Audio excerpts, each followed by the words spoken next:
الحمد لله نحمده ونستعينه ونستغفره ونؤمن به ونتوكل عليه ونعوذ بالله من شرور أنفسنا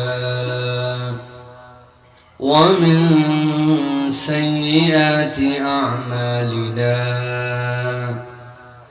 من يهد الله فلا مضل له ومن يضلل فلا هادي له وأشهد أن لا إله إلا الله وحده لا شريك له وأشهد أن سيدنا وحبيبنا وطبيب قلوبنا محمد الذي أرسله بالحق بشيرا ونذيرا وداعيا إلى الله بإذنه وسراجا منيرا فقد قال الله سبحانه وتعالى في كلامه المجيد وفي فرقان الحميد أعوذ بالله من الشيطان الرجيم بسم الله الرحمن الرحيم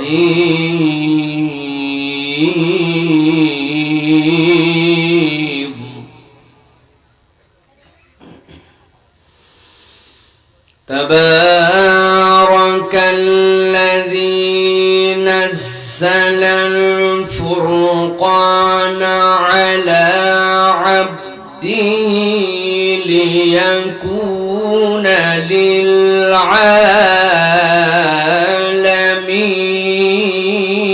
للعالمين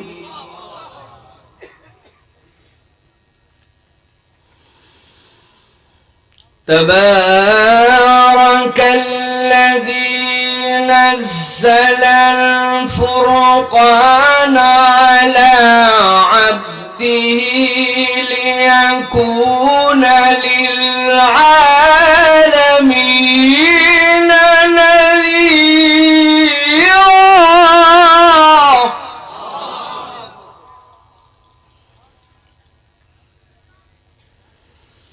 وقال الله سبحانه وتعالى آمرا ومخبرا للمؤمنين والمؤمنات إلى يوم القيامة إن الله وملائكته يصلون على النبي يا أيها الذين آمنوا صلوا عليه وسلموا تسليما اللهم صل على محمد وعلى آل محمد كما صليت على إبراهيم وعلى آل إبراهيم إنك حميد مجيد اللهم بارك على محمد وعلى آل محمد كما باركت على إبراهيم وعلى آل إبراهيم إنك حميد مجيد الحمد لله দয়াময় মেহেরবান মাহবুদ আল্লাহ রাব্বুল আলামিনের শুকরগুজার হচ্ছি যে আল্লাহ রাব্বুল আলামিন আজকে কক্সবাজার সদর উপজেলার অন্তর্গত পোকখালী ইউনিয়নের গোমাতলী দক্ষিণপাড়া ইসলামী একতা সংস্থার উদ্যোগে তৃতীয় বাৎসরিক তাফসিরুল কোরআন মাহফিলে আমাদেরকে আসার বসার তৌফিক যোগ্যতা সুস্থতা মন মানসিকতা পরিবেশ পরিস্থিতি দান করেছেন সেই রব্বুল আলামিনের কাছে সর্বাগ্রে কৃতজ্ঞ হই সকলে পড়ি আলহামদুলিল্লাহ দরুদ এবং সালাম বর্ষিত হোক মানবতার মহান মুক্তির দূত আকায়ে নামদার তাজদারে মদিনা আপনার আমার প্রিয় রাসূল জনাবে মুহাম্মদুর রাসূলুল্লাহ সাল্লাল্লাহু আলাইহি ওয়াসাল্লামের প্রতি আজকের মাহফিলের সম্মানিত সুযোগ্য সভাপতি, সম্মানিত অতিথিবৃন্দ, সম্মানিত আলোচক হযরত মাওলানা কারি নোমান জাহাঙ্গীর, হযরত মাওলানা ইমাম জাফর আলম সাহেব, হযরত মাওলানা আলমগীর আজিজি সহ স্টেজে যারা আমাদের ডানে বামে বসে আছেন, আমার সামনে উপবিষ্ট সম্মানিত মুরব্বিয়ান এজাম, আমার প্রিয় যুবক ভাইয়েরা, স্নেহের ছোটরা, পর্দার আড়াল থেকে যে মা এবং বোনেরা শুনছেন, সকলকে একবার সালাম দিয়েছি, আরো একবার দোয়া পাওয়া এবং করার আশায় আপনাদের কাছে সালাম নিবেদন করি। আসসালামু আলাইকুম ওয়া রাহমাতুল্লাহ। আপনারা ভালো আছেন ভাই? আলহামদুলিল্লাহ, আল্লাহ অনেক ভালো রেখে আপনাদের কাছে এনেছেন। তাছাড়া আজকে আসার কথা ছিল না আমার, কারণ বিগত 3 দিনের প্রোগ্রামে আমি যাই না। আজকে তারপরে আল্লাহ নিয়ে আসছেন। মানে আমার বয়স অনুযায়ী যেটা হওয়ার কথা না, এরকম একটা ক্রিটিক্যাল শরীরের মধ্যে সমস্যা বাঁধাই গেছে হঠাৎ করে। কখনো প্রেসার উঠে যাচ্ছে 150, কখনো নামতেছে। এইটাতে আমি মাথা আসার সময়ও পুরোটা সময় মাথা ঘুরতেছে। তারপরেও ফয়সাল ভাইয়ের কাছে ওয়াদা করছি, এই যে আমি যদি না আসি বলে দেই হুট করে, বিমানের টিকিট কাটা আছে অনেক আগের থেকে। আপনারা বলবেন ফয়সাল ভাই দাওয়াতই দেয় নাই, এরকম অনেক অনেক কথা বলতে পারে। এই জন্য হাজার নিজের জীবনে এটা একটা রিস্ক একরকম, তারপরেও আপনাদের কাছে এসেছি আলহামদুলিল্লাহ। আমি অল্প কিছু কথা আপনাদের কাছে আরজ করবো ইনশাআল্লাহ। যারা দাঁড়িয়ে আছেন ওনারা যদি আপনাদের ভিতরে আসে, আপনারা বসতে দিবেন? ওনাদেরকে দিবেন ভাই? দেখেন তো, একটু একটু করে আপনারা এগিয়ে এসে আপনারা সবাই আমরা একটা পরিবেশ করে ফেলি। আমি ইনশাআল্লাহ নির্ধারিত বিষয়ে কথা বলবো। যে বিষয়ে কথা বলবো বিষয়টা খুব গুরুত্বপূর্ণ ইনশাআল্লাহ। আমি ইনশাআল্লাহ যতটুকু সময় কথা বলবো, এইটুক সময়ের মধ্যে যেন এটা আমাদের জন্য উপকারী হয়। আল্লাহ যেন তৌফিক দেন এরকম কিছু কথা বলার। আল্লাহ কবুল করে বলেন আল্লাহুম্মা আমিন। আপনারা আর আমি একবারও আর ডাকবো না, কাউকে কাছাবো না। আপনারা নিজেরা ঢুকবেন, ঢুকে ভিতরে আস্তে আস্তে করে বসে পড়েন। আমরা সবাই মিলে একটুখানি কোরআনের কথা শোনার চেষ্টা করি। বলেন আল্লাহুম্মা আমিন। আমি জানি কক্সবাজার অঞ্চলের মানুষেরা ইসলামকে কি পরিমাণ মহব্বত করেন। আপনারা আশ্চর্য হবেন, আজকে যখন আমরা এসেছি কক্সবাজারে এক ঝাঁক আলেম ওলামা একই বিমানের মধ্যে আসছি। সবাই জুমা পড়ায় সবাই ঢাকার থেকে রওনা দিয়েছে, সব কক্সবাজার। এই বাংলাদেশে অন্য কোনো দিকে মাহফিল হওয়া কঠিন হচ্ছে, কিন্তু আলহামদুলিল্লাহ আপনাদের এইগুলো পরিবেশে এত হাজার হাজার মানুষ এখনো বসে আল্লাহর দ্বীনের কথা শুনতেছে। খুশি না বেজা? কম না বেশি? বুঝে না না বুঝে? না বুঝে, না বুঝে খুশি আমরা। আমি একটু বুঝাই দেবো আপনাদের কাছে যে আমরা যে খুশি হচ্ছি আলহামদুলিল্লাহ যে বলতেছি, এটা বুঝে না না বুঝে? না বুঝে। আমি একটু বুঝায় মূল কথার মধ্যে প্রবেশ করি। ঠান্ডা মাথায় আমার কথা একটু বোঝার চেষ্টা করেন। এখানে যে যুবকেরা আছে ম্যাক্সিমাম আমারে চেনে, ঠিক কিনা ভাই? সরাসরি না দেখলেও আব্দুল্লাহ মোহাম্মদ সাইফুল্লাহ রে পোস্টারে নাম আসার পরে একবার খুঁজে ফেসবুকে দেখে নাই হুজুর কেমন, এইরকম একটা ছেলে পেলেও নাই, ঠিক কিনা? মুরব্বীরা না থাকলেও যুবকরা চিনে। সুতরাং আমি কি বলতে পারি, কিরকম বলি, এরা সবাই জানে, ঠিক কিনা? আজকে কিছু যদি কমও বলতে পারি, ওরা জানে যে হুজুর সত্যি শরীর খারাপ জন্য এরকম বলতে। তাছাড়া হুজুর যা বলে তাতে মোটামুটি গরম বলে, ঠিক কিনা? যেই সময় সবাই মুখ বন্ধ করেছিল লাস্ট 10 বছর, খুতবার মঞ্চের থেকে আল্লাহ আমাকে বলাইছেন, আমি অনবরত বলছি আলহামদুলিল্লাহ। অনেকেই বলছে হুজুর বলেন কেমন করে, এত সাহস পান করতে? আমি কই আমি তো জানি না, আমার আল্লাহ বলাই আমি বলি আলহামদুলিল্লাহ। এই জন্য প্রিয় ভাইয়েরা বুঝে নিতে হবে আলহামদুলিল্লাহ। বুঝে না না বুঝে? 3টা প্রশ্ন করব, আপনাদের কাছে উত্তর দিতে হবে। রাজি আছেন? ইউরোপ আমেরিকার যে সকল দেশ, বিশেষ করে America, Australia, New Zealand, Canada, Denmark, Sweden, Spain, যেই দেশের নাম বললাম এইগুলা দেশের নাম আপনারা শুনছেন। এবার বলেন তো এইগুলা দেশ কি আমাদের থেকে অনুন্নত না উন্নত? এরা কি আমাদের থেকে পিছায়া না আগায়া?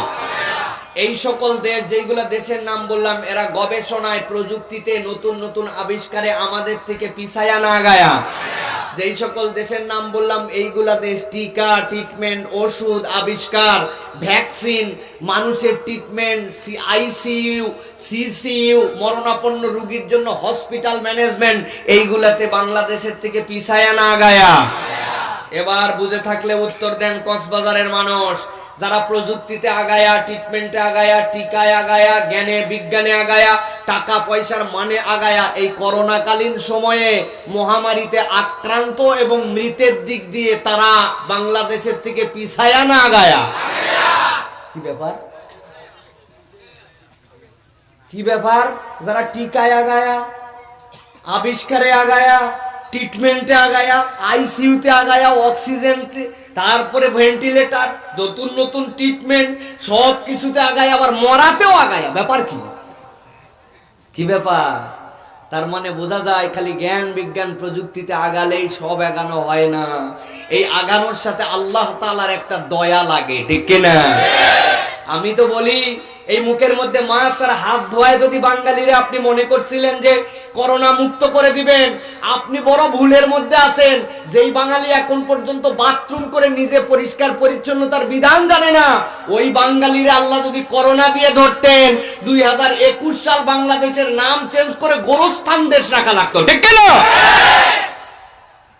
মানুষ কবর দেওয়ার জন্য তখন আর গোরস্থান খোঁড়া লাগতো না, বড় বড় হাওর বাওর বড় বড় পুকুরের মধ্যে ফেলায়া উপর দিয়ে ঢাকায় দেওয়া লাগতো। সেই রব্বুল আলামিন দয়া করে আপনাকে আমাকে এখন পর্যন্ত হেফাজত করেছেন, তাহলে আলহামদুলিল্লাহ বুঝে না, না বুঝে? আসতে না জোরে? আপনারা বলবেন হুজুর কক্সবাজারে এসে আপনি আলহামদুলিল্লাহ শিখায়েন না। আমরা আলহামদুলিল্লাহর ফ্যাক্টরি, কথায় কথায় আমরা আলহামদুলিল্লাহ বলি। কেমন আছেন? আলহামদুলিল্লাহ। শরীর কেমন? আলহামদুলিল্লাহ। বউ বাচ্চা কেমন? আলহামদুলিল্লাহ। ব্যবসা কেমন? আলহামদুলিল্লাহ। আরে বাপ রে বাপ, কথায় কথায় আলহামদুলিল্লাহ বলে। আমি বলি ভাই, দ্য রিয়াল মিনিং অফ আলহামদুলিল্লাহ নট অনলি দিস। এই মুখ দিয়ে এইটুকু উচ্চারণের নামই কেবলমাত্র আলহামদুলিল্লাহ নয়। দ্য মিনিং অফ আলহামদুলিল্লাহ in this season is different. এখনকার সময় আলহামদুলিল্লাহর অর্থটা একটু ভিন্ন ভাই। ব্যবসায়ী ভাই, আপনার আলহামদুলিল্লাহ করোনাকালীন সময় কি সারা জীবন 2 নম্বর ব্যবসা করছেন, 2 নম্বর মাল 1 নম্বর বলে চালাইছেন। সকাল 11টার সময় কাস্টমার আসছে, এর আগে আইছে 10 জন, উনারাই বলছেন আপনি আমার বউনির কাস্টমার। বিকালবেলা একজন কাস্টমার আসছে, জীবনে চেনেন না, তারে বলছেন যে তুমি আসছো, তোমার মতো পরিচিত মানুষ বলে কেনা দামে দিলাম, এই কথা বলে ওর থেকে 500-600 টাকা লাভ করছেন। 1 নম্বর মাল একটাও নাই, তারপরেও বলেন আমার ঘরে কোনো 2 নম্বর মাল রাখি না। কথায় কথায় মিথ্যা কথা বলেন, টাউটামি, বাটপারি, প্রতারণা, ওজরে কম বেশি এই করে সারা জীবন ব্যবসা করছেন। আপনার আলহামদুলিল্লাহ কি ভাই? আপনার আলহামদুলিল্লাহ করোনাকালীন সময়ে ভিন্ন। আপনার আলহামদুলিল্লাহ আল্লাহ এই করোনার সময় বাংলাদেশে কত বড় বড় ব্যবসায়ী দেখলাম যারা অর্ধেক দেশ কিনে ফেলতে পারে। এরকম লোক দুনিয়ার থেকে বিদায় হয়ে গেল, কোনো ট্রিটমেন্টে কুলালো না। আমার মতো এরকম 2 নম্বর একটা ব্যবসায়ীরে তুমি এখন পর্যন্ত টিকায় রাখছো। আল্লাহ আমি তোমার প্রতি কৃতজ্ঞ। আজকের থেকে ওয়াদা করলাম আর 1 নম্বর মাল 2 নম্বর মাল 1 নম্বর বলে চালাবো না, মিথ্যা কথা বলে ব্যবসা করব না, জনগণকে ধোঁকা দিব না, প্রতারণা করব না, ওজনে কম বেশি দিব না, বান্দার হক নষ্ট করব না, অন্যায় অকথ্য ভাবে মানুষকে জিম্মি করে কোনো ব্যবসা করব না। আল্লাহ বান্দার হক নষ্ট করলে সেইগুলো ফেরত দিয়ে দেওয়ার চেষ্টা করব। আল্লাহ আজকের থেকে আমি তোমার নবীন, সালেহিন, সিদ্দিকিনদের কাতারে একজন ব্যবসায়ী হিসেবে নিজের নাম লেখাতে চাই। ফেরত আসলাম তোমার কাছে। This is the Real meaning of আলহামদুলিল্লাহ, ঠিক কি না? যুবক ভাই, তোমার আলহামদুলিল্লাহ কি? বাপের হোটেলে খাই, কোনো চিন্তা নাই, আমার থেকে আনন্দে আর কে আছে ভাই? আহা আলহামদুলিল্লাহ, কি আলহামদুলিল্লাহ না। তোমার আলহামদুলিল্লাহ কি ভাই? তোমার বাপ মা তোমার সাথে তোমার আচরণ নিয়ে অসন্তুষ্ট, পিতামাতার সাথে তুমি ঠিক ব্যবহার করো না, বাপ মা তোমারে টেনশন করে, সমাজের লোকরা তোমার একজন বদমাইশ ছেলে হিসাবে চেনে, ইয়াবাখোর, গাঁজাখোর, মদখোর, বিড়িখোর, তাদের সাথে তুমি ঘোরো। আজান হয় মসজিদে, তুমি তখন মসজিদে ঢোকো না, লম্পট্ট করে বেড়াও, মহিলা দেখলে সামনে দিয়ে গেলে টিজ করো, তোমার মোবাইলের মধ্যে অকথ্য যেইগুলা জিনিস আছে সেইগুলা কোনো ভদ্র মানুষ দেখতে পারে না, তুমি অন্যায়, অশ্লীলতা, অসভ্যতার সাথে মিশো, খারাপ বন্ধু, বাজে বন্ধু, ইসলামপন্থী নয় তাদের সাথে তোমার সম্পর্ক বেশি, সমাজ তোমাকে নিয়ে চিন্তিত, বাপ মা তোমাকে নিয়ে চিন্তিত, তোমার আল্লাহ তোমার রসুলের পথে তুমি নাই। তোমার তওবা, তোমার আলহামদুলিল্লাহ কি? আল্লাহ কত উন্নত দেশে কত যুবক হারায় গেল, আর আমার মতো এরকম একটা যুবকরে এখন পর্যন্ত এইরকম কক্সবাজারের এক প্রান্তিক জনপদে তুমি কোন রকম তোমার দয়া ছাড়া আমার কোনো যোগ্যতা ছিল না বাঁচায় রেখেছো আল্লাহ। আমি তোমার কাছে ফেরত আসলাম, আর মিথ্যা কথা বলবো না, আর বাপ মাকে কষ্ট দিব না, আর বাপ মায়ের অবাধ্য হব না, খারাপ বন্ধুর সাথে মিশবো না, আজান হতে দেরি আমি মসজিদ ছাড়া অন্যদিকে যাব না, এলাকার ভালো কল্যাণকর সকল কাজের সাথে আমি জড়িত হব, এখন থেকে আল্লাহ রসুল এবং তার পক্ষে আমি চলবো। This is the real meaning of আলহামদুলিল্লাহ, ঠিক কি না? কিসের আলহামদুলিল্লাহ আপনি বলতেছেন? আপনি আপনাদের এই বাজারে, গোমাতলি বাজারে যাই খবর নেন, অনেকে হিন্দু আলহামদুলিল্লাহ বলে, বলে কিনা? কেমন আছেন? আলহামদুলিল্লাহ। কালেমা শরীফ পড়ে লা ইলাহা ইল্লাল্লাহু মুহাম্মাদুর রাসূলুল্লাহ, হায়ের উচ্চারণ শুনলে মনে হয় মাদ্রাসায় পড়ছে। আছে না ভাই? তাহলে হয়ে গেল আলহামদুলিল্লাহ বলা এত সহজ? প্রিয় ভাইয়েরা, এই জন্য আলহামদুলিল্লাহ বুঝে বলতে হবে। মুরব্বী, আপনারা আলহামদুলিল্লাহ কি বাবা? বিকালবেলা আসরের নামাজ পড়ে চলে গেলেন, চায়ের দোকানে বসলেন, গিবত কমিটির সভাপতি, সেক্রেটারি এবং ক্যাশিয়ার তিনজন একসাথে বসছে, একজন চায়ের অর্ডার দিছে, এরপরে মনে করেন অমুকের হুজুরের বউয়ের কি হলো, তুমুকের কি হলো, তুমুকের বেটির কি হলো, তার ছেলের কি হলো, অমুক মাঝির কি হলো, তুমুক সাম্পানালার কি হলো, মানে উনি গোষ্ঠী উদ্ধার করে ওখানে, আর মাঝে মাঝে পান খাচ্ছে আর খিলাল কাটতেছে। আছে না ভাই? এই আপনার কাজ। আপনার স্ত্রী আপনার প্রতি অসন্তুষ্ট, আজ পর্যন্ত আপনি বউয়ের সাথে ভালো ব্যবহার করেন না, এলাকার বাচ্চা কাচ্চা আপনার প্রতি অসন্তুষ্ট, তাদেরকে আপনি কোনো নজর দেন না, আপনি আছেন পুরাপুরি একটা ঢুড্ডামের মধ্যে, মনে করছেন আমি রিটায়ার্ড করছি, আমার আর কাম নাই, এখন বসে বসে খালি গিবত করাই ওনার কাজ। প্রিয় মুরব্বী, আপনার কাছে পায়ে হাত দিয়ে অনুরোধ দেয়, আপনার কাজ এইটা নয়। পৃথিবীতে তো বলাই হয়েছিল স্ট্যাটিস্টিক্সে, অ্যাবভ 60 যারা, 60-র উপরে যারা, তাদের দুনিয়াতে এই করোনাকালীন সময়ে সবচেয়ে জীবন রিস্কের মধ্যে আছে। আল্লাহ তুমি আমার এখন পর্যন্ত হেফাজত করছো, আল্লাহ আমার কোনো যোগ্যতাই ছিল না, আল্লাহ এখন পর্যন্ত তুমি আমারে ভালো রাখছো, কিসের টিকা, কিসের স্বাস্থ্য জ্ঞান, কিসের কি, কিছুই নাই, তাও তুমি আমারে ভালো রাখছো আল্লাহ। এখন থেকে আমি আর কোনো গিবত গিল্লার মধ্যে নাই, স্ত্রীর সাথে আর তুই তুকারি করে খারাপ আচরণ করবো না, মহল্লার বাচ্চাদের জন্য যেন ইসলামপন্থী হয়, তারা যেন সমাজের উন্নয়নে কাজে লাগে, তাদের পিছনে সময় দিব আল্লাহ। এখন থেকে কোরআন তেলাওয়াতে মনোনিবেশ করব, কোরআন আগে পড়তাম না, এখন থেকে প্রত্যেকদিন কোরআনের অর্থ বুঝে পড়ার চেষ্টা করব।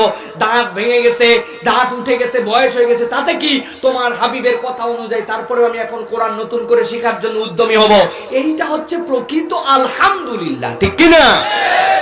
আপনি এই না করে খালি মুখ দিয়ে বলতেছেন আলহামদুলিল্লাহ, এই আলহামদুলিল্লাহ কোনো ভ্যালু নাই, এই আলহামদুলিল্লাহ তো সবাই বলে।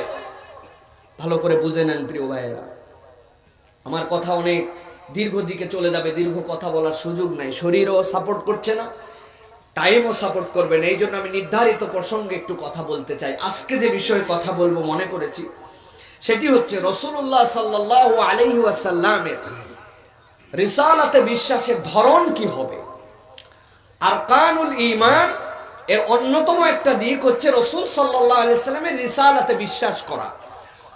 আমরা জানি রাসূল আরবি সাল্লাল্লাহু আলাইহি সাল্লাম বলেছেন, ভূমিকা বলতে লাগবে 5-6 মিনিট, একদম টন টন করে কানের মধ্যে বুঝে নেবেন। কথা বুঝতে পারছেন সবাই?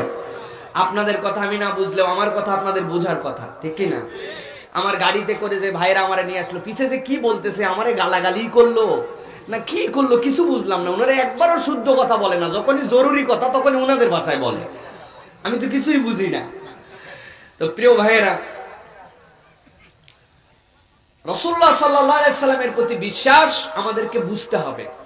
দেখেন, প্রথমে একটা উদাহরণ দেই যে প্রত্যেকটা বিশ্বাসের ভিত্তি লাগে, প্রত্যেকটা বিশ্বাসের, আপনারা জানেন কিনা ইসলামের ভিত্তি, ইসলামের বেনা কয়টা ভাই? জোরে বলেন কয়টা? জানা থাকলে বলেন কয়টা? বুনিয়াল ইসলামু আলা খামসিন, শাহাদাতি আল্লা ইলাহা ইল্লাল্লাহ ওয়া আন্না মুহাম্মাদান আবদুহু ওয়া রাসূলুহু ওয়া ইকামিস সালাহ ওয়া ইতাইজ যাকাত। আল্লাহ রাসূল বলছেন ইসলামের ভিত্তি হচ্ছে 5টা। কয়টা? এখন আমি যদি আপনাদের কাছে জিজ্ঞাসা করি, কক্সবাজারের ভাইরা বলেন তো, ইসলামের ভিত্তি যে 5টা বললেন, এই ভিত্তি কারে বলে বলেন তো? আপনারা কি বলবেন? হুজুর ভিত্তি মানে হচ্ছে খুঁটি, ঠিক কিনা? আমি যদি বলি খুঁটি কারে বলে, আপনারা বলবেন হুজুর খুঁটি মানে হচ্ছে ভিত্তি, ঠিক কিনা?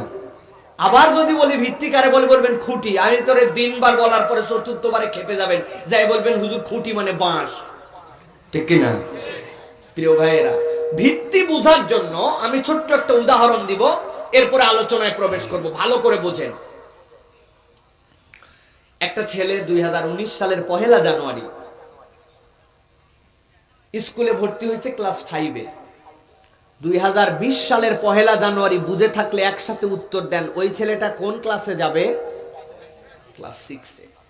ক্লাস 6-এ যে বসে আছে, স্যার সবার নাম ডেকেছে, টাকা শেষ, কিন্তু ওই ছেলে, যেই ছেলে ক্লাস 6-এ যায় বসছে, ওর নাম স্যার ডাকে নাই।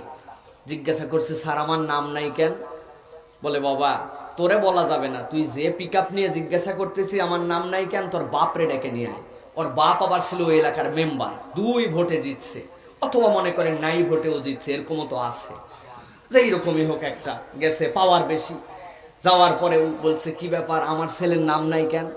বলে, মেম্বার সাহেব আপনার ছেলের নাম কিভাবে থাকবে? আপনি জনসেবায় রত, আপনার ছেলেরে ভর্তি করে দিয়ে গেছেন, দেওয়ার পর তো স্কুলে আসে নাই, ক্লাস করে নাই, প্রথম সাময়িক পরীক্ষা দেয় নাই, দ্বিতীয় সাময়িক দেয় নাই, ফাইনাল দেয় নাই, খাতা দেয় নাই। খাতা দিলে 33 মার্ক পাইলে পাস করবে, সেই 33 তো পাই নাই।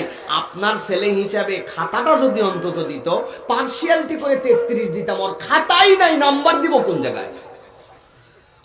আপনাদের কাছে জিজ্ঞাসা করি ভাই, তাহলে যেই ছেলে খাতায় দেয় নাই, পরীক্ষা দেয় নাই, ক্লাসে উপস্থিত হয় নাই, তারপরে পরীক্ষায় অংশগ্রহণ করে নাই, পরীক্ষার ফি দেয় নাই, ওই ছেলে কি ক্লাস 6-এ উঠবে? উঠবে?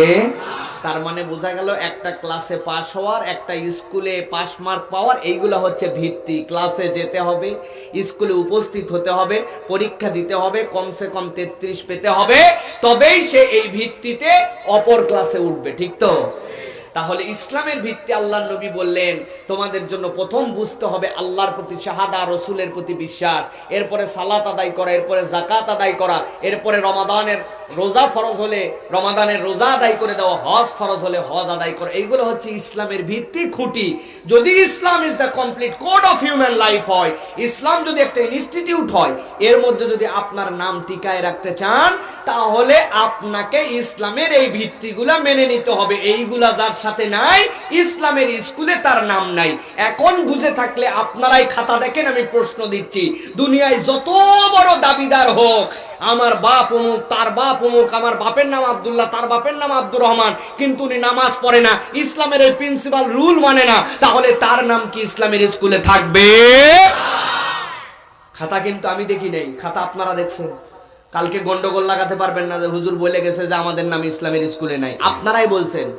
এইটা যদি ইসলামের রুল হয়, তাহলে আপনি নামাজ না পড়ে কেমনে মুসলমান দাবি করেন?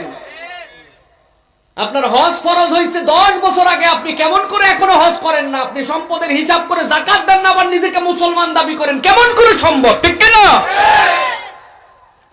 প্রিয় ভাইয়ের, আজকে আমার আলোচ্য বিষয় এইদিকে না, আলোচ্য বিষয় এটা বুঝালাম যে ভিত্তির জন্য রাসূলুল্লাহ সাল্লাল্লাহু আলাইহি ওয়াসাল্লামের প্রতি যদি ঈমান আনতে চান, তাহলে খালি বললেই হবে না মোহাম্মদ সাল্লাল্লাহু আলাইহি ওয়াসাল্লাম আমার নবী। রাসূল বিশ্বাসের জন্য মৌলিক 3টা বিষয়ে আমাদেরকে স্বীকৃতি দিতে হবে। কয়টা? কয়টা? হাতগুলো রেডি করেন নিচে, সময় খুবই সংক্ষেপ, হাত এরকম নিচে রেডি করেন, আমি বলবো কয়টা, একসাথে হাত বের করে দেখাবেন। কয়টা? সবার হাত বেরোয় নাই, আবার একবার, কয়টা? সবার হাত বেরোচ্ছে না নাকি? ঠান্ডা খুব বেশি? কয়টা? 3টা। মুখস্থ করে ফেলেন। রাসূল বিশ্বাসের ভিত্তি 1 নম্বর, রাসূলুল্লাহ সাল্লাল্লাহু আলাইহি সাল্লামের নবুয়তে বিশ্বাস। কিসে বিশ্বাস?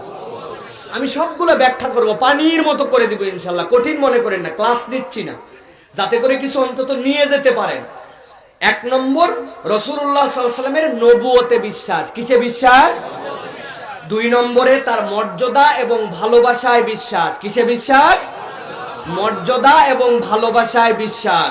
3 নম্বরে তার আনুগত্য এবং অনুসরণে বিশ্বাস।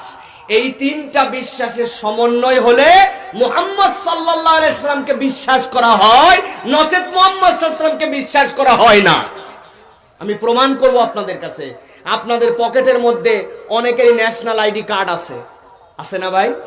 ন্যাশনাল আইডি কার্ড বের করেন, দেখেন ওর মধ্যে লেখা আছে আপনার নাম কি? আব্দুল্লাহ।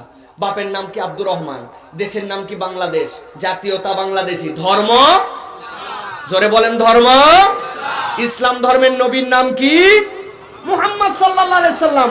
তাহলে আপনাকে মুখ দিয়েও বলতে হয় না যে মুহাম্মদ সাল্লাল্লাহু আলাইহি সাল্লাম আমার নবী, আপনার পকেটের ন্যাশনাল আইডি কার্ডই বলে আপনি মুহাম্মদ সাল্লাল্লাহু আলাইহি সাল্লামের উম্মত। হলো নাকি? এত সোজা। তাহলে তো সবাই মুসলমান হয়ে গেছিল। ঈমান বির রিসালাত বুঝি নাই আমরা, আজকে আমরা এটা বুঝে যাব ইনশাআল্লাহ। রাজি আছেন আপনারা? প্রিয় ভাইরা, তাহলে রাসূলের ঈমান বির রিসালাতের ভিত্তি হচ্ছে তিনটা, মনে থাকবে। এক নম্বরে তার নবুয়তে বিশ্বাস, দুই নম্বরে তার মর্যাদা এবং ভালোবাসায় বিশ্বাস, তিন নম্বরে তার আনুগত্য এবং অনুসরণে বিশ্বাস। ঠিক আছে ভাই? আজকে আমরা আলোচনা করব রাসূলুল্লাহ সাল্লাল্লাহু আলাইহি ওয়াসাল্লামের রিসালাতে বিশ্বাসটা কিভাবে হয়। এই পয়েন্টের উপর আলোচনা করে আমরা চলে যাব ইনশাআল্লাহ। আল্লাহ যেন আমাদেরকে রাসূলের রিসালাতে বিশ্বাসের ধরনটা কি এইটা বোঝার মতো যোগ্যতা দেন, বলেন আল্লাহুম্মা আমিন। প্রিয় ভাইয়েরা, রাসূলের রিসালাতে যদি বা নবুয়তে যদি আপনি বিশ্বাস করতে চান, তাহলে আপনাকে মৌলিক চারটা বিষয়ে সাক্ষ্য দিতে হবে। কয়টা বিষয়ে? মুখস্থ করেন। কয়টা? জোর হলো না, আর একটু জোরে। চারটা বিষয় সাক্ষ্য দিতে হবে। এক নম্বরে আল্লাহ রসুলের নবুয়তের সার্বজনীনতায় আপনাকে স্বীকার করতে হবে। রসুলের নবুয়ত সার্বজনীন। সার্বজনীন মানে কি ভাই? সার্বজনীন মানে বোঝেন, আমার নবী মিন বাদি মুহাম্মাদিন সাল্লাল্লাহু আলাইহি ওয়াসাল্লাম ইলা ইয়াউমিল কিয়ামা, নবীজির পরের থেকে কিয়ামত পর্যন্ত লম্বা ছোট, সাদা কালো, শ্রমিক বণিক, আরব অনারব, আফ্রিকা ইউরোপ, কুলি মজুর, প্রেসিডেন্ট প্রধানমন্ত্রী, কুলি মজুর কামার তাতার, যত শ্রেণী পেশার পৃথিবীর অশিক্ষিত শিক্ষিত যত মানুষ আছে, সব মানুষের জন্য আমার নবীর রিসালাত সার্বজনীন। এইটাকে আপনাকে স্বীকার করতে হবে, ঠিক কি না? এটা হচ্ছে এক নম্বর বিশ্বাস। দুই নম্বরে আমার নবীর নবুয়তের মাধ্যমে, আল্লাহর নবীর নবুয়তের মাধ্যমে নবুয়ত সমাপ্ত হয়ে গেছে, এইটা আপনাকে স্বীকার করতে হবে। নবীজির পরে আর কোন নবী হবে? বুঝে বলেন, নবী হবে? আপনাদের এই কক্সবাজারের দিকে এইটা বিরাট বড় এখন ফিতনার একটা কারণ হয়ে দাঁড়াইছে। একটা শ্রেণী বাংলাদেশে আছে এখন যারা বলে আল্লাহ এক, রসুলও আমাদের এইটা, আসমানি কিতাবি কোরআন, নামাজ 4 রাকাতই পড়তে হবে, ফজর 2 রাকাত, যোহর 4 রাকাত, আসর 4 রাকাত, কালেমা লা ইলাহা ইল্লাল্লাহ সব বলে, সাথে একটুখানি বলে যে মুহাম্মদ সাল্লাল্লাহু আলাইহি ওয়াসাল্লামের এই ধর্মকে নতুন করে মডিফাই করার জন্য, কিছু কিছু বিষয় নতুন করে মানুষের কাছে শুধরায় দেওয়ার জন্য একজন ইমাম মাহদি হিসাবে আসছেন, উনার প্রতি আল্লাহর পক্ষ থেকে একটু একটু করে ইলহামও আসে, ওহিও আসে, তার নাম হচ্ছে গোলাম আহমেদ কাদিয়ানী। নাম শুনছেন? উনিও একটুখানি নবী, এই কথা তারা বলে। আপনাদের কাছে জিজ্ঞাসা করি, এই কথা যদি কেউ বলে আমার নবীর পরে কোন নবী আছে, গোলাম আহমেদ কাদিয়ানীও নবী, তারা হজ মানে, যাকাত মানে, ইসলাম সব মানে, তাহলে কি সে মুসলমান থাকবে? আমরা সুস্পষ্টভাবে বলতে চাই, বাংলাদেশে ইহুদি আছে, নাসারা আছে, খ্রিস্টান আছে, বৌদ্ধ আছে, বাংলাদেশে কামার আছে, কুমার আছে, সাঁওতাল আছে, উপজাতি আছে, সবাই বাংলাদেশে থাকবে, কিন্তু যে যার আইডেন্টিটি এবং পরিচয় নিয়ে থাকবে।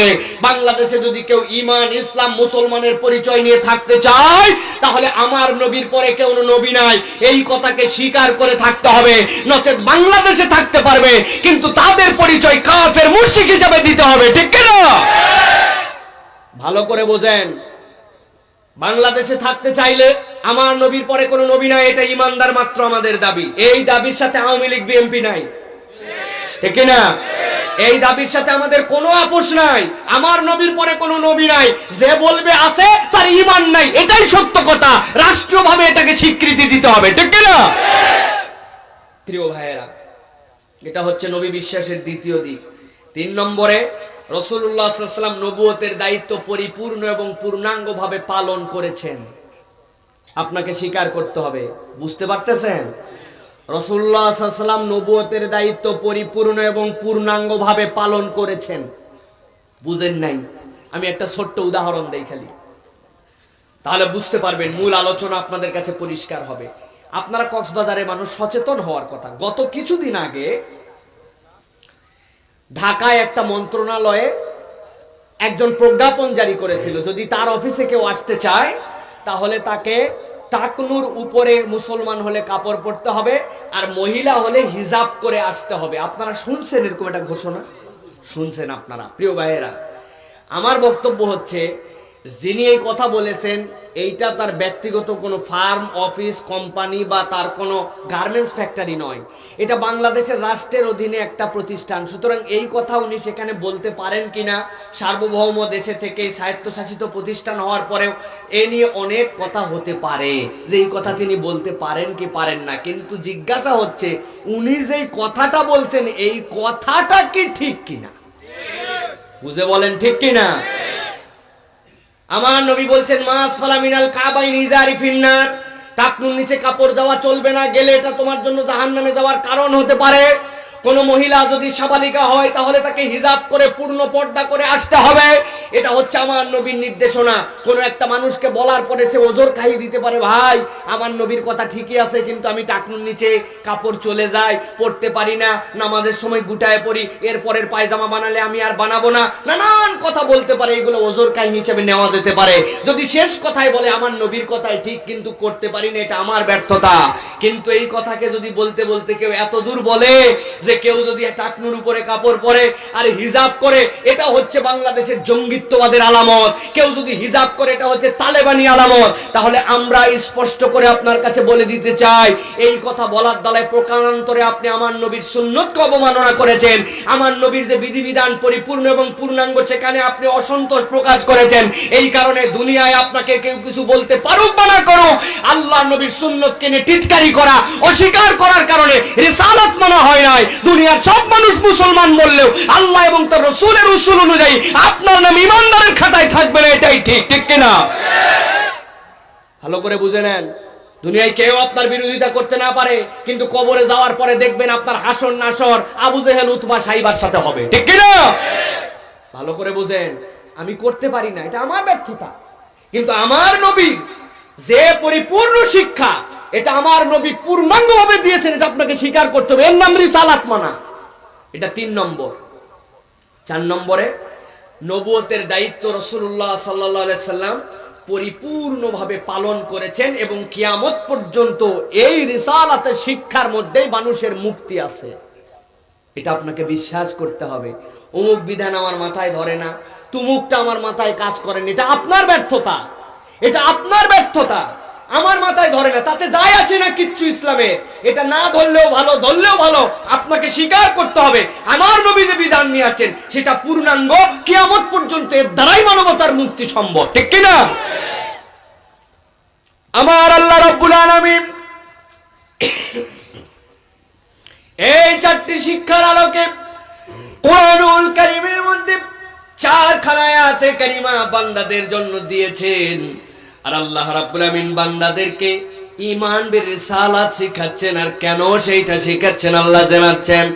আমার আল্লাহ রাব্বুল আলামিন রাসূলকে বলছেন, হে রাসূল, কোরআনুল কারীমের 34 নম্বর সূরা, সূরার সাবার 28 নম্বর আয়াতের মধ্যে আল্লাহ বলছেন, রাসূল আপনি দুনিয়ার মানুষের কাছে যান, যাওয়ার পরে যেই কথাগুলো বলা হলো এর সপক্ষে আপনি আপনার বক্তব্যগুলো আল্লাহর পক্ষ থেকে জানায় দেন। আমার আল্লাহ আয়াতে কারিমা নাজিল করলেন, ওয়া মা আরসালনাকা ইল্লা কাফাতাল লিন্নাসি বাশীরুন ওয়া নাযীরা।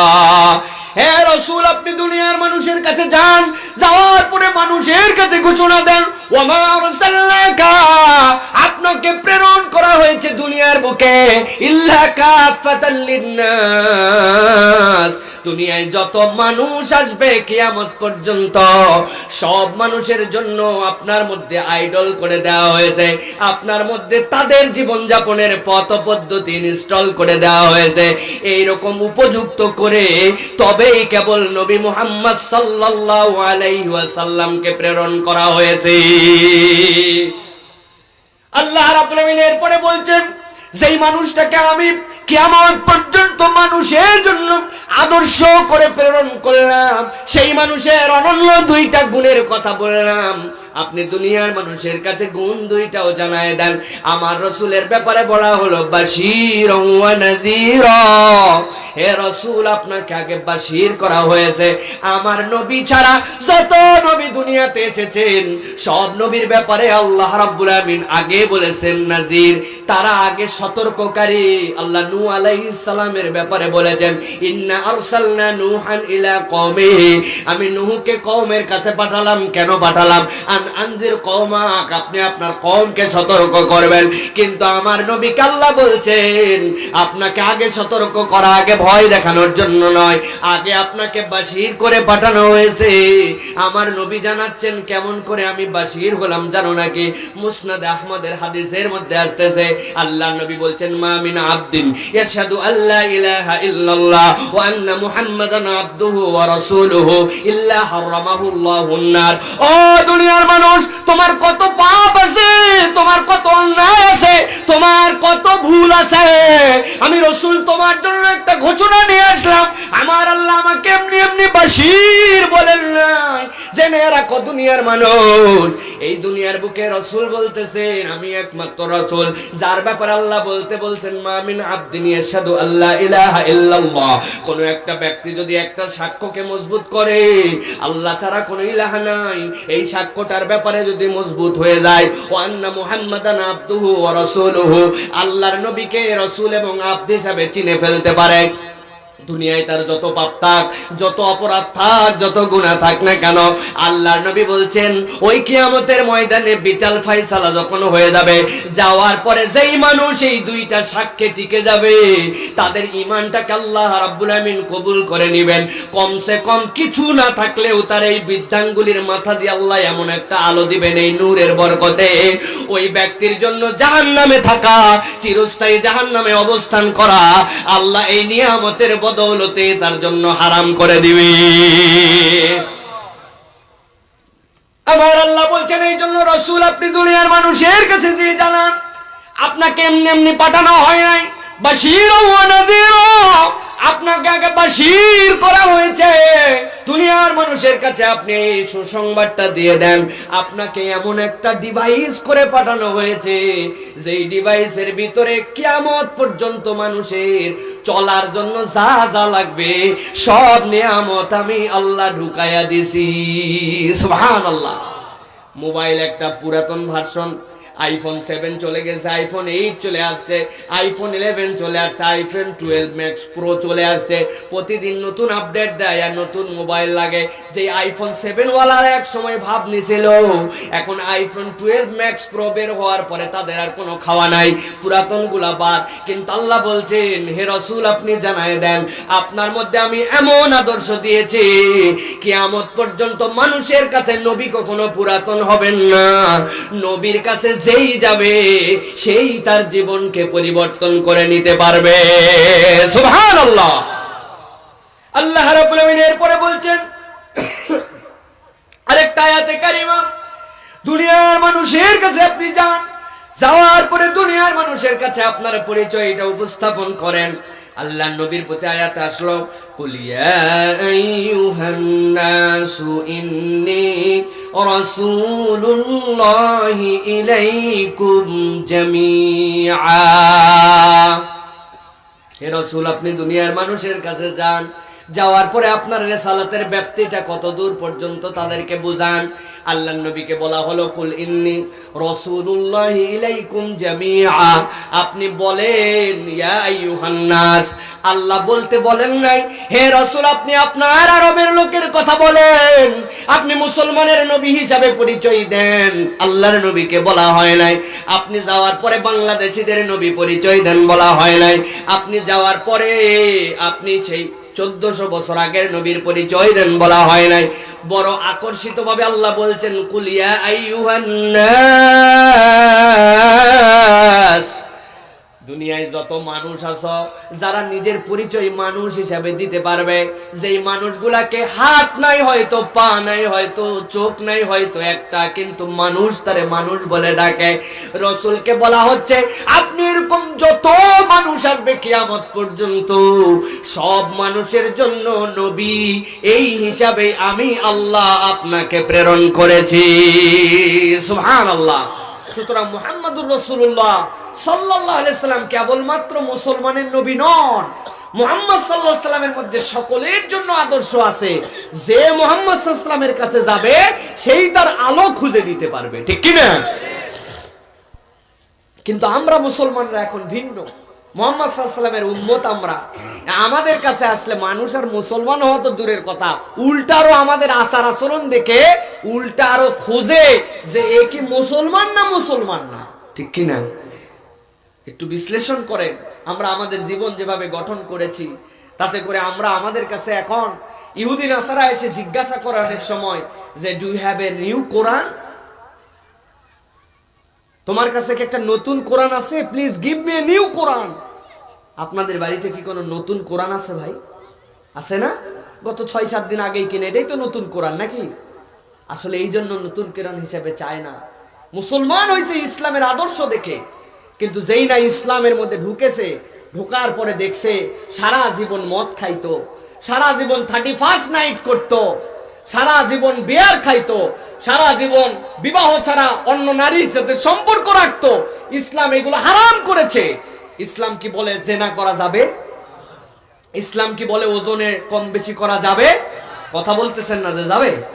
ইসলাম কি বলে 31 তারিখ রাত্রে আতশবাজি ফুটায়া আসমান মাতায়া বর্ষবরণ করা যাবে? মিথ্যা কথা বলা যাবে? এখন সে নতুন মুসলমান হয়েছে, হওয়ার পরে কোরআন শরীফ পড়ে আর পদে পদে দেখে যে এগুলো সব নিষেধ। আবার খুঁজে দেখে উনার সমাজে যে সকল মুসলমান আছে, ওই মুসলমানরা তো ওইগুলা কাজই করে। কিরে, মুসলমান দেখি বাংলাদেশের থেকে ইলিশ মাছ পাঠায় অস্ট্রেলিয়ায়, পেটের মধ্যে বড় বড় ডিম থাকে অন্য দেশের, আর বাংলাদেশ থেকে যেগুলা যায় ওইগুলোর পেটের মধ্যে লোহার ডিম থাকে। ব্যাপার কি? চিংড়ি মাছ পাঠায় বাংলাদেশ থেকে, অন্য দেশের চিংড়ি মাছ পেটের মধ্যে কিছুই থাকে না, মাথার মধ্যে গু থাকে, আর বাংলাদেশের পেটের মধ্যে থেকে জেলি থাকে, বড় করে ইনজেকশন দিয়ে জেলি দিয়ে ওজন বাড়ায়া মোটা করে প্লাস্টিক হাগে। বাংলাদেশের চিংড়ি প্লাস্টিক হাগে। এইগুলো সব দেখে ও চিন্তা করছে, হায় হায়, আমি তো নতুন করে মুসলমান হয়েছি, এই জন্য আমার এমন একটা কোরআন দিছে যেই কোরআনের বিধিবিধানের মধ্যে মনে হয় অনেক পুরাতন আমলের হিসাব। আর যারা পুরাতন আমল থেকে বাপদাদার থেকে মুসলমান হয়ে আসতেছে, ওদের বিধিবিধানগুলো সহজ করে ওদের আলেম ওলামারা লিখে দিছে। এই জন্য মুসলমান এখন মিথ্যাও বলতে পারে, সুদও খাইতে পারে, ঘুষও খাইতে পারে। ওটা বোধহয় ওদের নতুন কোরআনের মধ্যে দেওয়া আছে। হিন্দুদের খ্রিস্টানদের যেরকম ওল্ড টেস্টামেন্ট আর নিউ টেস্টামেন্ট আছে, ওই রকম এখন মুসলমানদের কাছে এসে ওরা বলতেছে প্লিজ গিভ মি নিউ কোরআন। আছে আমাদের কাছে কোনো নতুন কোরআন আছে? কিন্তু আমাদের আচার আচরণ দেখলে তো তাই মনে হয়। মুসলমানের একজন সন্তান যদি মারা যায়, তাহলে তার পরিচয় খোঁজার জন্য এখন সুন্নতে খাতনা দেওয়া আছে কিনা এইটা ছাড়া দেখে উপায় নেই। কি ভাই? আল্লাহ রাব্বুল আলামিন তার রাসূলের ব্যাপারে বললেন, গভীর মনোযোগ দেন। 3 নম্বর আয়াতে কারিমা, যে আয়াতে কারিমার মধ্যে আল্লাহ রাব্বুল আলামিন বলছেন, রাসূল আপনি আপনার পরিচয়টা দুনিয়ার মানুষের কাছে যে উপস্থাপন করেন, কি পরিচয় রাসূল?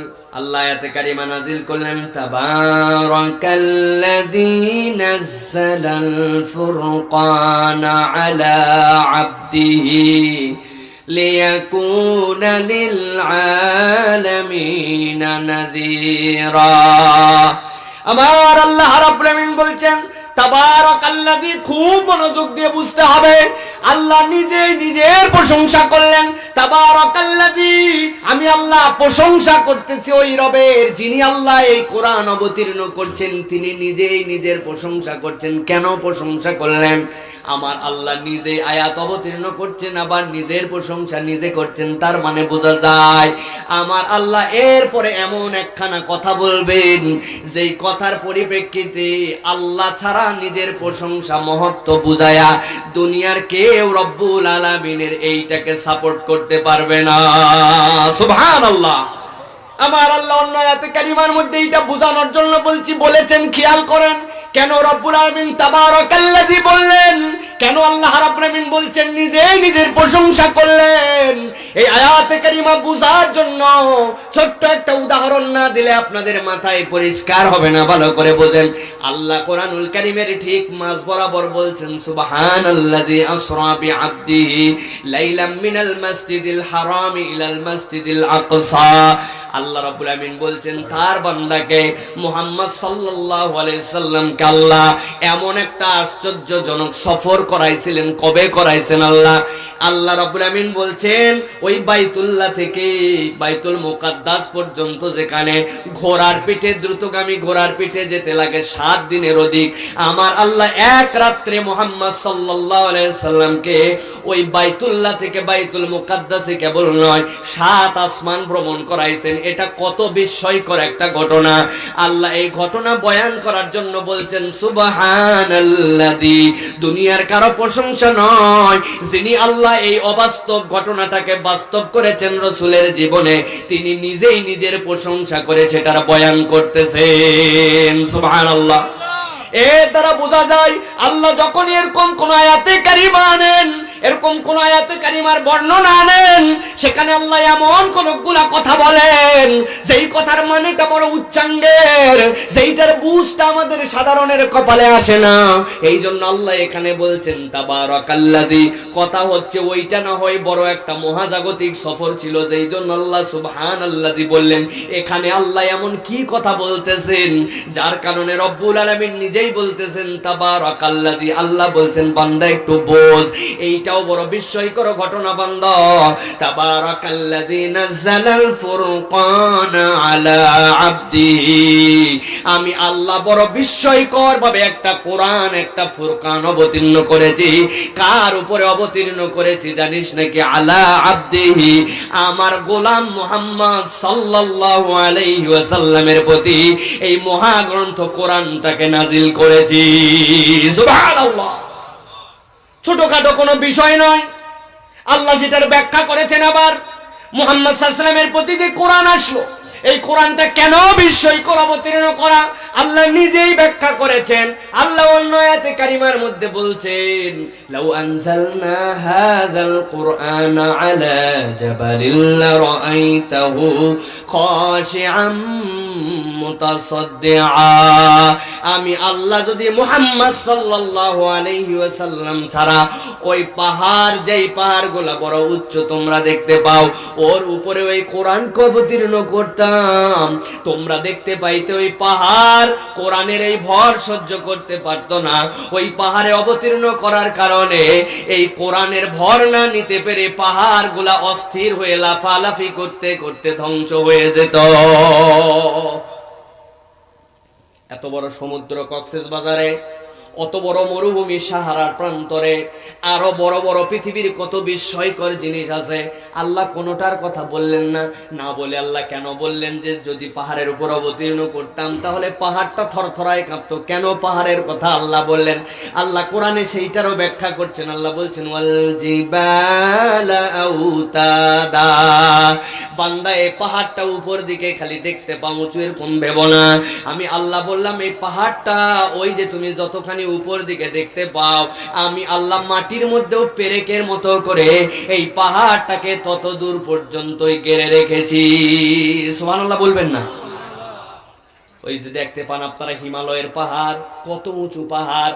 আপনি বিজ্ঞান নতুন করে আবিষ্কার করেছে, বিজ্ঞান আবিষ্কার করুক বাই না করুক, এতে আমাদের কিচ্ছু যায় আসে না। কেউ একজন বলছে এই যে কাপড়গুলা সব বেঁধে দেওয়া আছে, খুঁটির সাথে একটা পেরেক মারা আছে, আছে কিনা? এখন একজন দেখে বলছেন না, পেরেকের ভিতরে কিচ্ছুই নাই, খালি উপর দিকে মাথায় আছে। আপনি বলবেন তোর বলায় কি যায় আসে, ঠিক কিনা? তুই বললেই কি আর না বললেই কি, পেরেক ভিতরে আছে। বিজ্ঞানীরা প্রমাণ করতে পারুক বা না পারুক, আমাদের কিছু যায় আসে না। আমার আল্লাহ বলছেন ওয়াল জিবালা আউতাদা, আমি আল্লাহ এইরকম করে জমিনের মধ্যে এই পাহাড়গুলাকে ঘিরে রেখেছি। বান্দা একবার একটু কল্পনা করে দেখ, যেই পাহাড়টা এত উঁচু, ওইটার ভিতরে জমিনের মধ্যে গাড়া, ওই পাহাড়ের প্রতি যদি কোরআন অবতীর্ণ করতাম, কোরআনের লোড নিতে পারতো না, কাঁপতে কাঁপতে পাহাড় বিস্তৃত হয়ে যেত, ভেঙে যেত। আমি আল্লাহ বলছি তাবারাকাল্লাযী নাযালাল ফুরকানা আলা আবদিহি, আমি আল্লাহ ওই বান্দার উপরে এই কোরআন অবতীর্ণ করেছি। আমার মুহাম্মদ সাল্লাল্লাহু আলাইহি ওয়াসাল্লামের কপালে একটু ঘাম বেরিয়েছে কেবল, আমার নবী একটুকু ছটফট করে নাই। সুবহানাল্লাহ। সেই নবীর কত দাম, সেই নবীকে তুমি চেনো, সেই নবীর প্রতি যে বিধান দিলাম, ওই বিধানকে কেন দিলাম বান্দা জানো নাকি?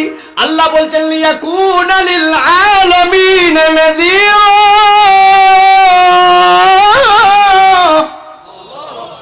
ও দুনিয়ার মানুষ, ভালো করে বুঝে নাও, যেই নবীর প্রতি কোরআন দিলাম এইটা যেরকম বিস্ময়কর, যেই নবীর প্রতি এই কোরআনের বিধান দিলাম সেইটা যেরকম বিস্ময়কর, কেন কোরআন দিলাম এইটাও তোমাদের জন্য বিস্ময়কর। বলবে কেমন করে?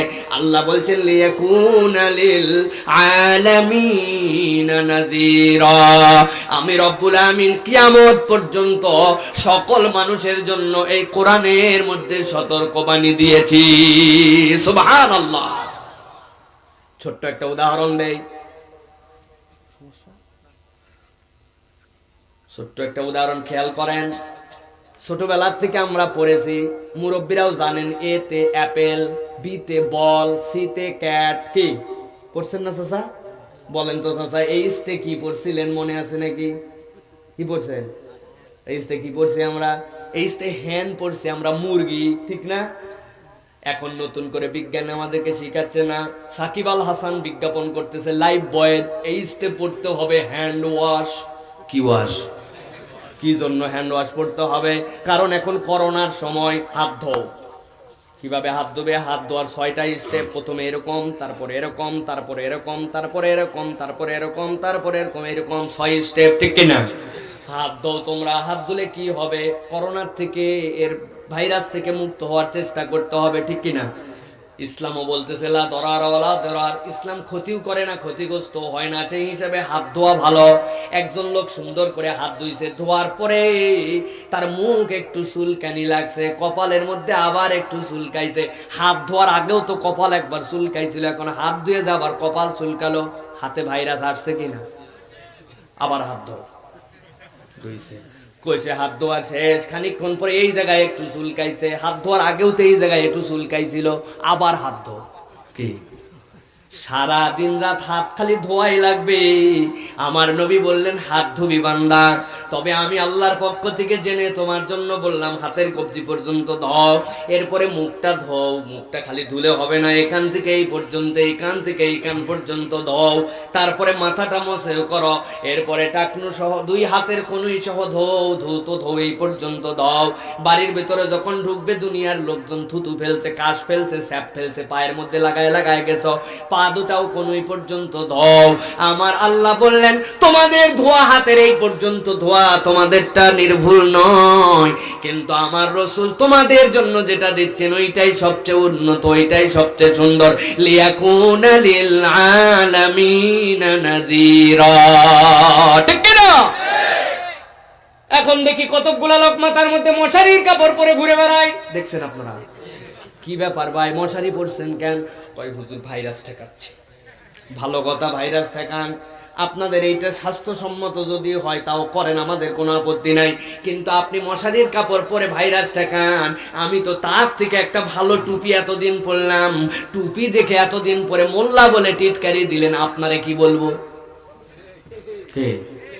মুখের মধ্যে দেখে এখন মাস্ক লাগাইছে, প্রথমে একটা সার্জিক্যাল, তারপরে N95, তারপরে একটা সুতি, 3টা দিয়ে মুখ এরকম গোমা সাপের মতো বানাইছে, আছে কিনা?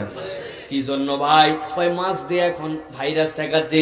আমার বক্তব্য হচ্ছে আপনি মাস্ক দিয়ে ভাইরাস ঠেকান, কোনো আপত্তি নাই, কিন্তু আমার স্ত্রী, আপনার স্ত্রী যখন বোরকা পরে, নিকাব করে, হিজাব করে, তখন আপনার কেন মনে হয় জীবন তো টেন যাচ্ছে? আপনি যদি এতগুলা মাস্ক পরে ব্যাকডেটেড না হন, তো আপনার আমার স্ত্রী বোরকা পরে, হিজাব পরে কেমন করে ব্যাকডেটেড হয়? কই যাচ্ছিস আফা? কই হাসপাতালে। কই যাচ্ছিস যখন যাওয়ার সময় একটা PPE পরে যা। কি পরে যা? PPE মানে উপর দিয়ে যে পোশাক এখন বেরোইছে, দেখছেন না আপনারা? কয় PPEর দাম কত? কয় নিম্নে 750, উপরে 5000 পর্যন্ত পরে। আস্তাগফিরুল্লাহ, এত দামের জিনিস কই পাবো? কই শোন তাহলে একটা বুদ্ধি দেই, তোর বর কি মোটর সাইকেল চালায়? হ্যাঁ চালায়। কই তোর বর যেহেতু মোটর সাইকেল চালায় নিশ্চয়ই বাড়িতে দেখবি রেনকোট আছে, কিছু না পাস অন্তত রেনকোট পরে যা। মহিলা গায়ের মধ্যে রেনকোট ছাপাইছে, মুখের মধ্যে 3 কান মাছ, মাথার মধ্যে মশারি, এত কিছু দেওয়ার পরে উনি ব্যাকডেটেড হয় না। আর আপনার আমার স্ত্রী যদি পর্দা করে, হিজাব করে, নিকাব করে আর গায়ের মধ্যে বোরকা পরে যায়, তাহলে উনাদের গায়ে এত চুলকানি লাগে কেন? আমার আল্লাহ বলছেন লিয়াকুনা লিল আলামিন নাযীরা। আমার হাবিব আপনার প্রতি এই বিস্ময়কর কোরআন দেওয়া হয়েছে, এমনি এমনি তাবারাকাল্লাযী বলি নাই। আল্লাহর প্রত্যেকটা কথার কারণ আছে বলার। তাবারাকাল্লাযী বলার কারণ হচ্ছে এমন বিধান দিলাম, দুনিয়ার সব প্রোগ্রাম দুনিয়ায় চলতে চলতে ব্যাকডেটেড হবে। দুনিয়ার সব প্রোগ্রাম মনে হবে নতুন করে আপডেট দেওয়া দরকার। বন্ধুরে, আগে যে সফটওয়্যার ইনস্টল দিছিলাম এখন তো এটা কাজ করে না। শেয়ারিটটা দেখি আগের মতো কাজ করে না, এখন দেখি স্ক্যান চাই। ব্যাপার কি? কয় আপডেট হয়ে গেছে। ফেসবুকটা আগের থেকে একটু স্লো কেন? কয় ব্যাকডেট হয়েছে। আবার নতুন করে ঢুকে 9.312% আবার নতুন করে আপডেট দে। নতুন করে আপডেট হয়েছে। আগের ভিডিও কতগুলা অফলাইন মোডে ডাউনলোড করে রাখছিলাম, এখন দেখি ইউটিউবে আর চলে না। কয় ওইগুলা আপডেট দেওয়া লাগবে, আবার ওয়াইফাই লাইনের সাথে যুক্ত হয়ে আবার আপডেট দে। দুনিয়ার সব আপডেট দেওয়া লাগে, কিন্তু আমার আল্লাহ বলছেন তাবারাকাল্লাযী নাযালাল ফুরকানা আলা আবদিহি লিয়াকুনা লিল আলামিন নাযীরা। দুনিয়া যতদিন চলমান থাকবে, কিয়ামতের আগের দিন পর্যন্ত আমার হাবিবের জিন্দেগি আর কোরআনে এমন বিধিবিধান দিলাম, কোনোদিন আপডেট আর মডারেট করার চিন্তা করতে হবে না। ওটা চিরস্থায়ী আপডেট করে আমি আল্লাহ তোমার কাছে পাঠাইছি। সুবহানাল্লাহ। প্রিয় মুসলমান, সর্বশেষ আয়াতে কারিমা ভালো করে বুঝেন। আমার আল্লাহ রাব্বুল আলামিন রাসূলের শানে বলতেছেন, শুধুমাত্র নবীকে নবী বলি, আমার নবী মুহাম্মদ সাল্লাল্লাহু আলাইহি ওয়াসাল্লাম এইটুক বললে হবে না। মাথা খাটায়া বুদ্ধি বিবেচনা দিয়ে আপনাকে আল্লাহর নবীকে মানতে হবে। একটা আয়াতে কারিমা বলে শেষ করব আলোচনা। এই আয়াতে কারিমা সবাই আপনারা জানেন, তারপরেও দেখেন এর মধ্যে নতুন কি কি তথ্য আছে। আমার আল্লাহ বলছেন, রাসূল আপনি যে জানান, ওয়া মা আরসালনাকা ইল্লা রাহমাতাল লিল আলামিন।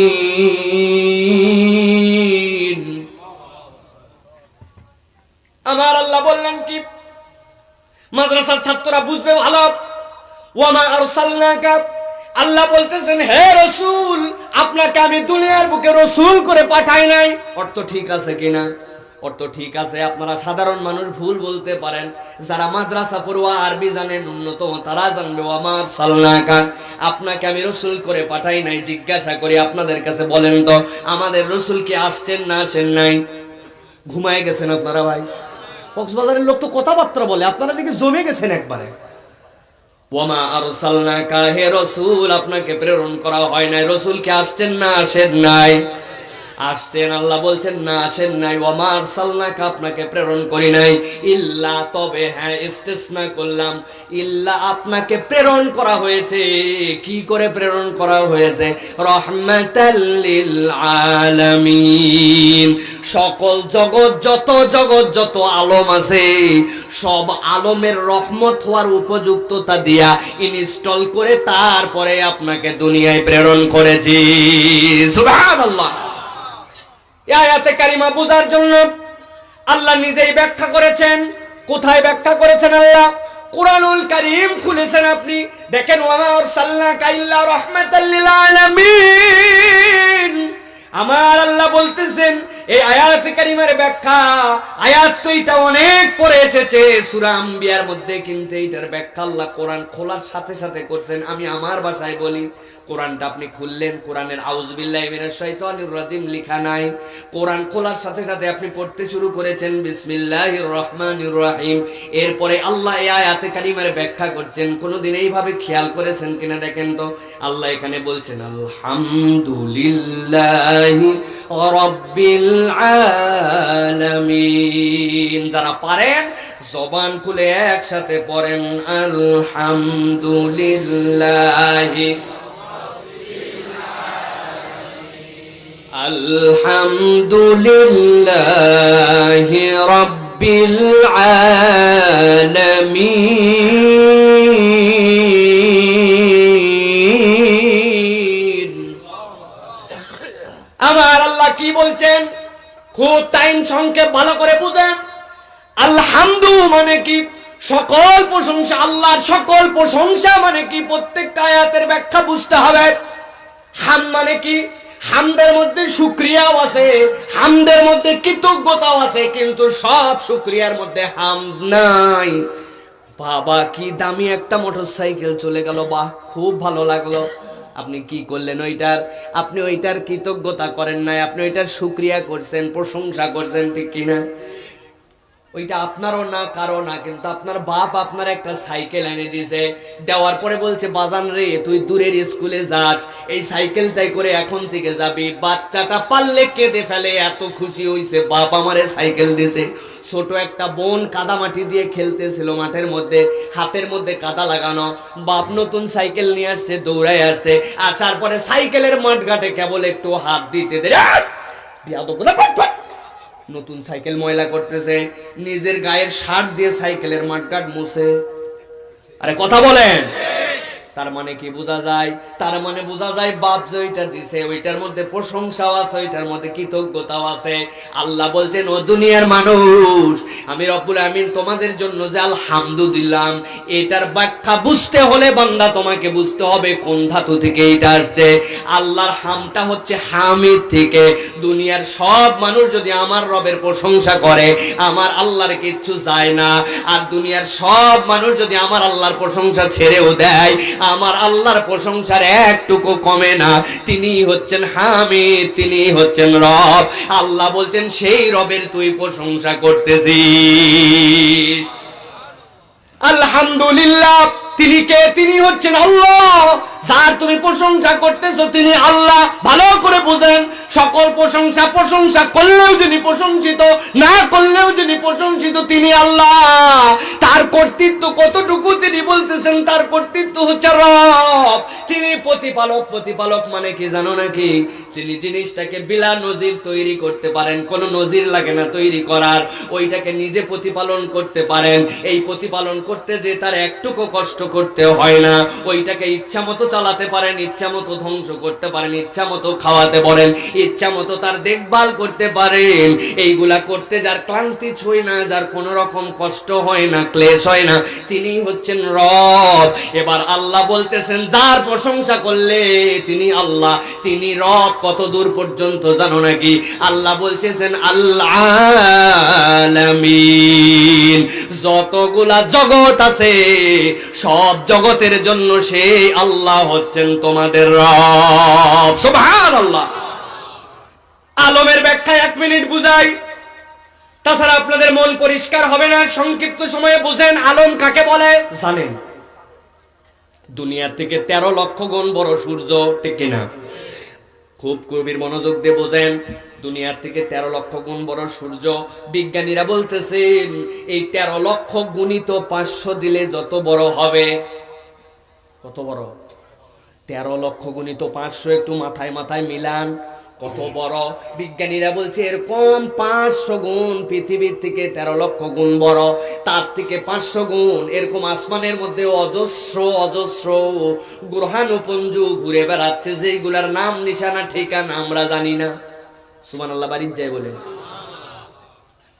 বিজ্ঞানীরা বলতেছে যেই যে 13 লক্ষ গুণ বড় সূর্য, তার তুলনায় 500 গুণ বড় এত বড় বড় গ্রহাণুপুঞ্জ। ওই রকম গ্রহাণুপুঞ্জ যদি 1 কোটি একত্র করা হয়, আসমানের মধ্যে যে ছোট ছোট তারা আছে, যেই তারাগুলা তোমরা মিটি মিটি দেখতে পাও, এক একটা তারা এত বড় এত বড়। এরকম 13 লক্ষ হাজার কোটি সূর্যকে যদি একটা তারকার মধ্যে ফেলে দেওয়া হয়, তারাগুলা এত বড়, ওই তারার মধ্যে 1000 কোটি সূর্য ফেললে, একটা 10 বিঘার পুকুরের মধ্যে একটা মার্বেল ফেললে যেরকম পুকুরের খবর হবে না, ওই রকম তারাগুলা এত বড়, এরকম 1000 সূর্য খেয়ে ফেললেও এক একটা তারা টেরও পাবে না। ওই তারাগুলা নির্দিষ্ট কক্ষপথে চলতেছে, প্রত্যেকেই তো আল্লাহর দেওয়া বিধান অনুযায়ী তওয়াফ করতেছে। বিজ্ঞানীরা বলতেছেন যেই তারা কোটি কোটি সূর্য খাই ফেলতে পারে, ওই তারা চলতে চলতে ব্ল্যাক হোল নামক জোন আছে, ওইটার মধ্যে আসার পরে টপ করে হারায় যায়। তারা মাইক্রোস্কোপ বড় বড় তারা টেলিস্কোপ দিয়ে দেখে, ওই যে একবার টপ করে পরে হারায় আর কোনোদিন সেই তারা খুঁজে পাওয়া যায় না। যেই তারা এতগুলা সূর্য খেতে পারে সেই তারা প্রাত্যহিক হারায় যায়, খুঁজে পাওয়া যায় না। বিজ্ঞানীরা বলছে যা বলা হচ্ছে সব প্রথম আসমানের নিচে বান্দা। আর আমার আল্লাহ বলছেন আল্লাহু রাব্বুস সাবআ সামাওয়াত, আল্লাহ এরকম 7টা আসমান জমিনের মালিক। সেই আল্লাহ বলছেন বান্দা একটু বুঝ কার জন্য তুই প্রশংসা করিস। আলহামদুলিল্লাহি রাব্বিল আলামিন, সকল প্রশংসা ওই সকল জগতের যিনি রব, সেই রবের জন্য তুই প্রশংসা করিস। সেই আল্লাহ আমি বলছি ওয়া মা আরসালনাকা ইল্লা রাহমাতাল লিল আলামিন। আমি রব্বুল আমিন বলছি ও দুনিয়ার মানুষ ভালো করে বুঝে নে, তোর রব যতগুলা জগতের জন্য রব, আমি মুহাম্মদ সাল্লাল্লাহু আলাইহি ওয়াসাল্লামকে তোর কেমন নবী বানাইছি, কেমন তোদের জন্য পয়গম্বর করেছি, নবী আমার কেমন দামি জানিস নাকি? আমি আল্লাহ যতগুলা আলমের জন্য রব, মুহাম্মদ সাল্লাল্লাহু আলাইহি ওয়াসাল্লামকে আমি আল্লাহ অতগুলা আলমের জন্য রহমত করে তবেই দুনিয়ায় পাঠাইছি। এই জন্য আমার নবীর পরিচয় জানতে হবে, আমার নবীর বিশ্বাসের ভিত্তিটা মজবুত করতে হবে। ওয়া মা আরসালনাকা ইল্লা রাহমাতাল লিল আলামিন, এইটুক তো শুনি শুধু, কিন্তু কেমন করে তিনি আমার নবী রহমত? জিজ্ঞাসা থাকবে এবার, আমার নবী যতদিন বেঁচে ছিলেন ততদিন পর্যন্ত রহমত ছিলেন, কিন্তু আমার নবী তো এখন নাই, দুনিয়ার থেকে চলে গেছেন। আমার নবী বেঁচে থাকা অবস্থায় নবী রহমত ছিলেন, এখন চলে যাওয়ার পরে কেমন করে রহমত? জিজ্ঞাসা আছে কিনা? বেঁচে থাকতে কেমন রহমত ছিলেন আমার নবী? সাহাবী আসছেন বদরের পরে, উহুদের পরে, ইয়া রাসূলুল্লাহ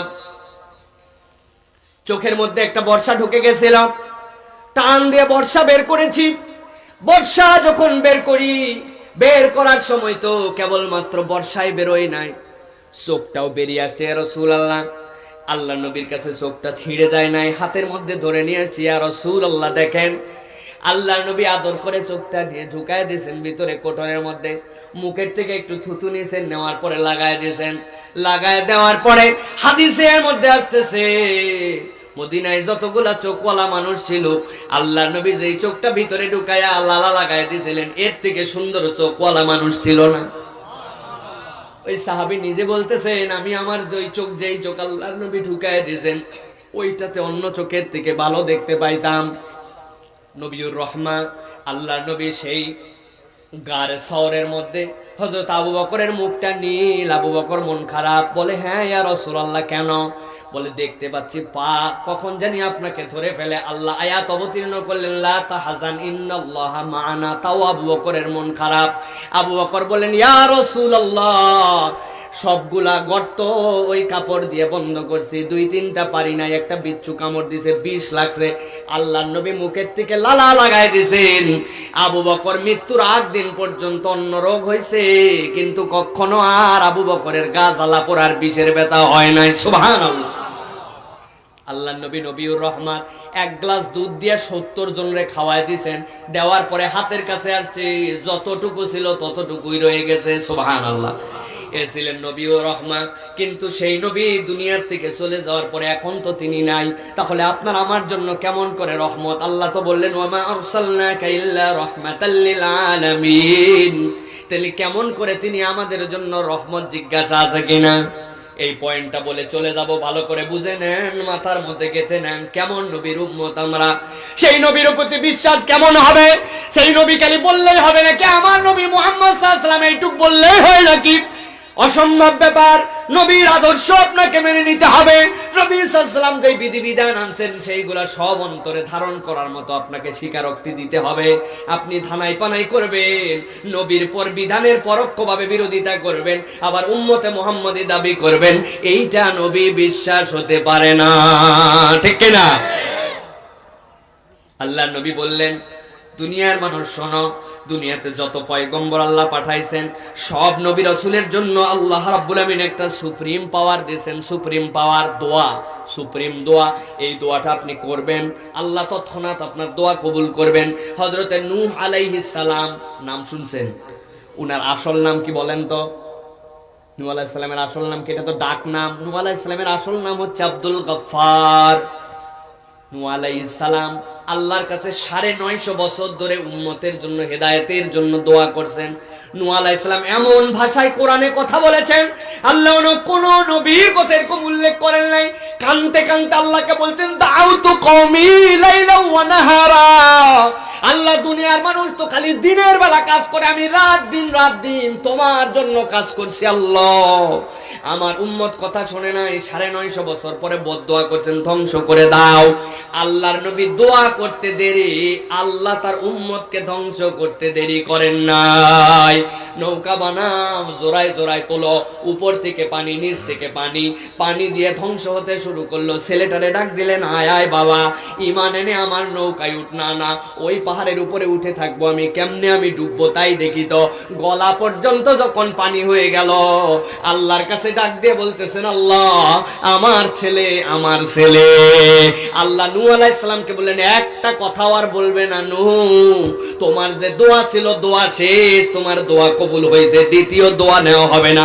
ইন্নাহু লাইসা মিন আহলিক, ও যতই তোমার পরিবারের হোক, ঈমান না আনার কারণে ও তোমার পরিবারের নয়। ঠিক কি না? আল্লাহ রাব্বুল আমিনের নবী মূসা আলাইহিস সালাম আল্লাহর কাছে দোয়া করলেন কোন সময়? পুরা কওম নিয়ে পালায়ে যাচ্ছেন। এখন আল্লাহর নবী তাকায় দেখলেন পিছন দিকে ফেরাউনও দাবার দিয়েছে পিছনে। আল্লাহকে বললেন, আল্লাহ সামনে একটা বড় সমুদ্র বেঁধে গেছে, এখন যদি তুমি আমার কওমকে হেফাজত না করো, এতদিন পর্যন্ত সিঙ্গেল সিঙ্গেল ধরছে, সিঙ্গেল সিঙ্গেল মারছে, আজকে তো গোষ্ঠী ধরে আমাকে শেষ করে দিবে। আল্লাহ তুমি আমার কওমকে হেফাজত করো। আল্লাহ বললেন, দোয়া কবুল। হাতের মধ্যে লাঠি আছে, মুসা মারছে বাড়ি 12টা রাস্তা। মুসা আলাইহিস সালাম তার কওমকে নিয়ে ওই পারে পার হয়ে গেছেন, সমুদ্র পার হয়ে চলে গেছেন। ওই পারে যাওয়ার পরে পিছন দিকে ঘুরে দেখে যেই 12 রাস্তায় মুসার কওম পার হয়েছে, যেই ফেরাউন ধাবার দিছিল, ওরা তো রেডিমেড রাস্তা পাইছে, ওই রাস্তা দিয়ে মারার জন্য আসতেছে। মুসা আলাইহিস সালামের কওম বলছে, কি ব্যাপার মুসা, ওই রেডিমেড রাস্তা দিয়েই তো আসে, রাস্তা বন্ধ করো, তাছাড়া তো ওই পারেও মার খাইতাম, এখন এই পারেও মার খাবো। মুসা আলাইহিস সালাম আল্লাহরে বলতেছে, আল্লাহ রাস্তা বন্ধ করা দরকার। আল্লাহ বলছেন, চুপ, তোমার দোয়া একটাই ছিল রাস্তা করার, রাস্তা বন্ধ করার দোয়া তোমার আর নাই। রাস্তা বন্ধ হয়েছে আমার আল্লাহর রহমতের দোয়ায় নয়। আমার নবী বলছেন, দুনিয়ার মানুষ শোনো, দুনিয়ার সব নবী রাসূল তাদের দোয়াগুলা দুনিয়ায় করে চলে গেছেন, কিন্তু আমি মুহাম্মদ মুস্তাফা সাল্লাল্লাহু আলাইহি ওয়াসাল্লাম দুনিয়ায় এরকম দোয়া করার মতো অনেক জায়গা ছিল। ছোট্ট একটা উদাহরণ দেই, আল্লাহর নবী তায়েফের ময়দানে মার খাইলেন। আপনারা মুরব্বী বাবাজিরা, আপনাদের কাছে একটু জিজ্ঞাসা করি, বাপ খরম দেখছেন নাকি আপনারা? খরম কেমন ছিল রে বাপ? একটা খরম, তার মধ্যে একটা মাত্র কাঠি, এই 2 নখ দিয়ে ধরে রাখে, ঠিক কিনা? একটু যদি কাদায় পড়ে, একটু যদি পানিতে পড়ে, তাইলে খরমের নিচে আটকায়া পায়ের থেকে খুলে চলে যায়, ঠিক কিনা? একটু ঠান্ডা মাথায় চিন্তা করেন, আপনার আমার নবীরে তায়েফে খরম পড়াছিলেন, কি মারাটাই মারলো, একটা মানুষের পায়ের থেকে খরম খুলে যাওয়াটাই স্বাভাবিক। সেখানে কি পরিমাণ ব্লিডিং হলে, আর সেইটা কত না বেশি হলে আল্লাহর নবীর খরমটা পায়ের থেকে খুলতেছিল না, আটকায় গেছে। আমার নবীর অবস্থা দেখে মালাইকুল জাবাল যারা ছিল বলল, ইয়া রাসূলুল্লাহ আপনি বলেন এদেরকে ধ্বংস করে দেওয়া হবে, শুধু আপনি একবার বলেন শেষ করে দেওয়া হবে। আল্লাহ নবী বললেন, আমি তো ধ্বংসের জন্য আসি নাই। আল্লাহ নবী বললেন, এদের উত্তর প্রজন্ম তো এমন হবে যাতে করে তারা ঈমানের দাবিতে চলে আসতে পারে। আমি তো ধ্বংসের নবী নয়, আমি রহমতের নবী। আল্লাহ নবী বলছেন, দুনিয়ার সব নবীর দোয়া শেষ, আমি দোয়াটা রিজার্ভ করে রেখেছি, যেদিন কিয়ামতের ময়দান হয়ে যাবে, বান্দা আমার যখন উম্মতিরা বিপদের মধ্যে পড়ে যাবে, আল্লাহ আল্লাহ ফুলসিরাত কায়েম করে দিয়া ওই ফুলসিরাত পার করে করে যখন আমার বান্দাদেরকে জান্নাতের দিকে যেতে বলবেন, ইয়াসানুরুহুম বাইনা আইদিহিম ওয়া বিআইমানিহিম, তাদের ডানের আলো আর বামের আলো নিয়ে তারা জান্নাতের দিকে ছুটতে থাকবে। কিন্তু যাদের আলো কম থাকবে, কিন্তু আশহাদু আল্লা ইলাহা ইল্লাল্লাহ ওয়া আন্না মুহাম্মাদান আবদুহু ওয়া রাসূলুহু, এই দুইটা বিশ্বাস মজবুত করে আসছে, আমি আল্লাহর কাছে ওই দিন আমার সুপারিশের দুয়ার খুলে বলবো, আল্লাহ তুমি তো আমাকে আরেকটা নিয়ামত দিবে, ওয়াদা করেছিলে, ওয়ালা সাউফা ইউতিকা রাব্বুকা ফাতারদা, তোমার এমন দেওয়া দিব তুমি খুশি হয়ে যাবে, তুমি খুশি হয়ে যাবে। আজকের দিনে রব্বুল আলামিন ওই খুশির জায়গাতে এই দোয়াটা দিলাম, যেই উম্মত আমার ঈমান আছে, সরিষার দানা পরিমাণ হলেও ঈমান আছে, কিন্তু নানান পাপে তারা ধরা খেয়ে গেছে, আল্লাহ আমার ঈমানদার উম্মত যতক্ষণ পর্যন্ত একটাও জাহান্নামে থাকবে, আমি মুহাম্মদ সাল্লাল্লাহু আলাইহি সাল্লাম ততক্ষণ জান্নাতের মধ্যে যাব না।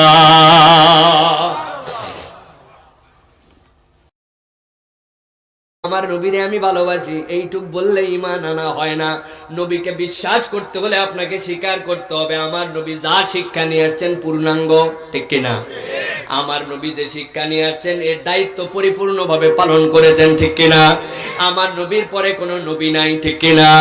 আমার নবীর নবুয়ত সার্বজনীন কিয়ামত পর্যন্ত, ঠিক কিনা? এখন দুনিয়ার মানুষ যত বুঝান আপনাকে বুঝাক না কেন, আপনি যদি এই ঈমানের উপরে থাকেন, আমলে যদি কমতিও থাকে, আল্লাহর কাছে নাজাতের জরিয়া পেয়ে যাবেন। আর যদি আপনি হাজার কোটি বার মুহাম্মদ সাল্লাল্লাহু আলাইহি ওয়াসাল্লাম আমার নবী বলেন, কিন্তু কথায় কথায় বলেন এইটা 1400 বছর আগে চলতো, এখনকার বাংলাদেশে চলে নাকি? এই বিধান তো আল্লাহর নবীর সময় সেই মরুভূমির দেশে ছিল, এখনকার মুসলমানরা এইটা দিয়ে মুক্তি পায় নাকি? এই কথা যদি বলেন, মুহাম্মদ সাল্লাল্লাহু আলাইহি ওয়াসাল্লাম বিশ্বাস করা আপনার হবে না, আল্লাহর নবীর শাফাআতও আপনার কপালে জুটবে না। ক্লিয়ার? আল্লাহ রাব্বুল আমিন আমাদেরকে বুঝ দান করুক, বলেন আল্লাহুম্মা আমিন। আল্লাহ আমাদেরকে যে পর্যন্ত বলা হলো এইটার উপরে আমল করার তৌফিক দান করুক, বলেন আল্লাহুম্মা আমিন।